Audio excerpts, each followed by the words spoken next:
Hi guys, this is Sanjeev Chopra. I'm a software engineer at GE Digital. I'm here today to give you an overview of Eclipse Keti, which is a service to build access control solutions. So, quick background, this service was originally developed as part of Predix, which is an industrial IoT platform from GE Digital. The team open sourced it in March 2016. And right now we are in the process of moving this project into Eclipse Foundation for governance.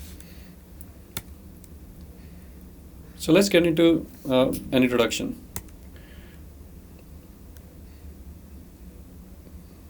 If your application has authorization requirements where the rules depend on the dynamic context as about the user, the resource which is getting accessed, and the environment, that's the kind of use cases which Keti is built for.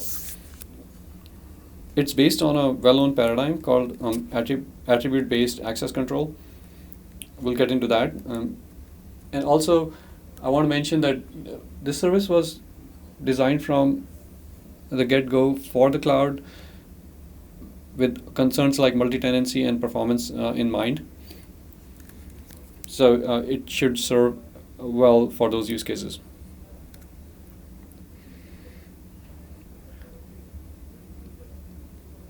ABAC, the pattern, this pattern is basically accounts for information about the subject, the resource, and the environment, and uses that information to arrive at a decision for the access request based on policies which are defined.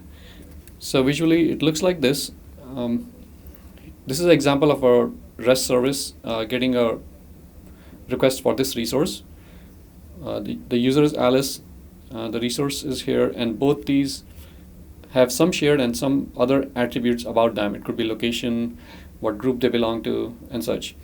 So this information is considered by a rule, and it evaluates the rule to compute the result, to compute the access decision here.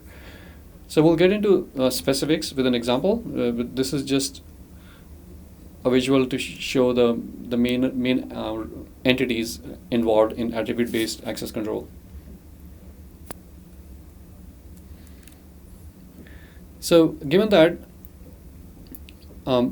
Keti has 4 or 5 main resources which help you manage those aspects of access control. As you can see, it's REST-based.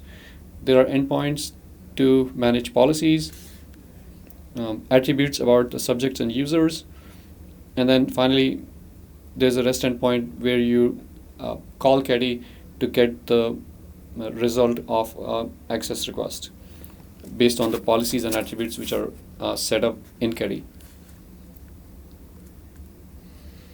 So let's talk about policies. For a given customer domain, you can define a list of policies, and policies encapsulate authorization rules. In Keti, the policies are based on a OSS standard called XACML.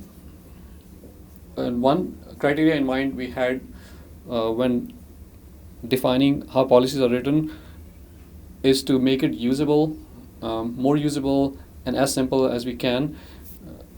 The purpose being not only that it's easier to maintain and understand and troubleshoot, and as you can appreciate, if the policies themselves become too complex, it can compromise the security of your application.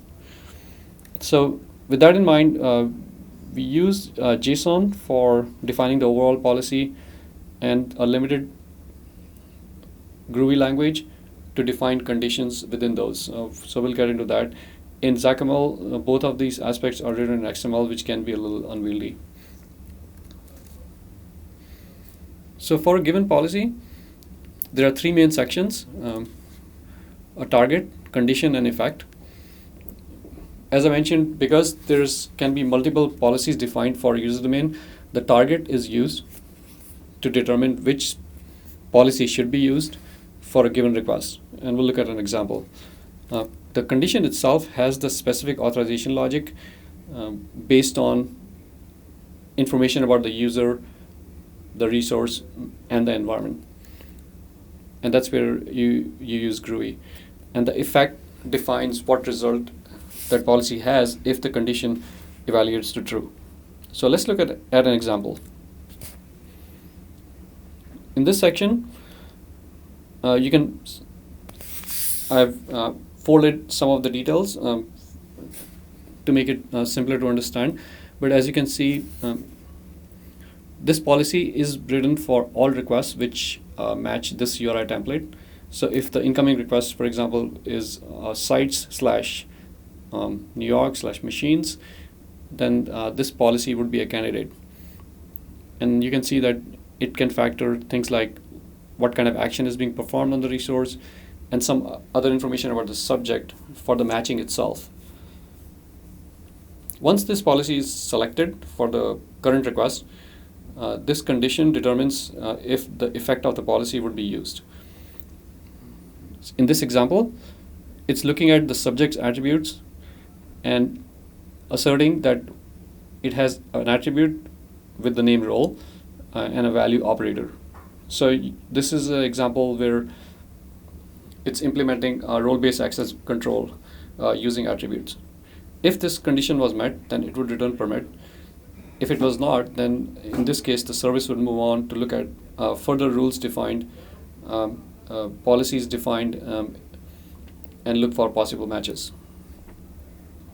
So that's just one simple example of how a policy might look like to do role-based access control based on roles in an organization.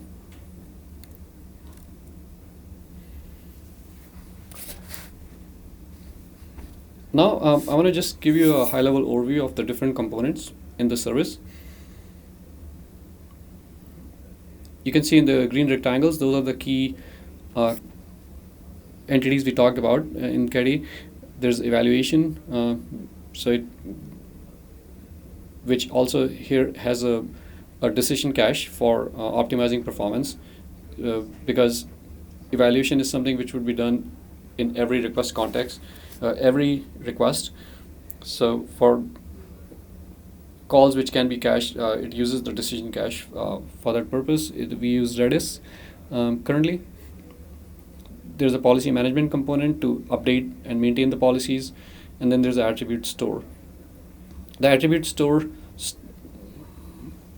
maintains the users and resource permissions / attributes for you, but also there's one feature which was added recently. It also allows you to source these attributes from external sources. As you can see some examples here, like somebody could have a legacy HR database which have some information about the user which your application may want to leverage.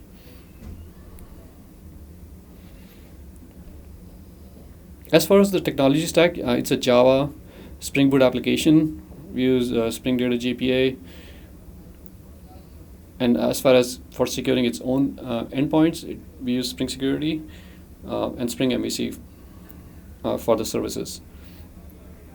One part I didn't mention yet is also that there's one feature in development where we are adding a capability to model attributes of users and resources in a hierarchical manner, just to model specific real world use cases better. It makes the maintenance of attributes more natural. So maybe that's a topic for another screencast. But check it out. This feature is complete. Some aspects of the graph engine technology are being finalized.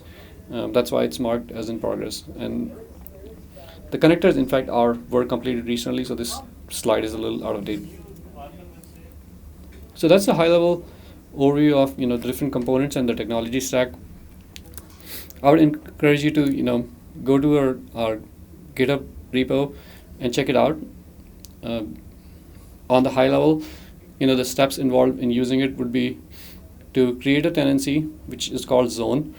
You author some policies based on their rules for authorization and define any permissions on the subjects and resources for your application.